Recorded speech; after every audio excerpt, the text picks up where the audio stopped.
標標冷知識 Watch here， 你知唔知 IWC 萬國標係邊一個國家？應該係瑞士啩？唔完全係。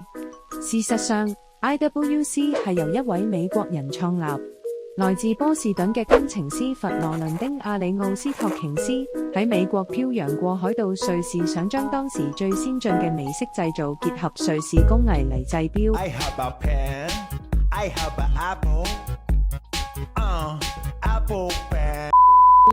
咁落腳點喺邊呢？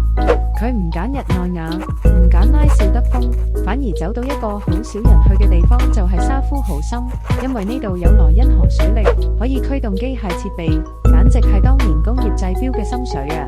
於是佢喺1868年創立咗 International Watch Company， 簡稱 IWC。 呢個名唔止國際化，仲代表咗佢融合兩國智慧嘅理想。而下方嘅 Schaffhausen 正正係品牌嘅起源地沙夫豪森。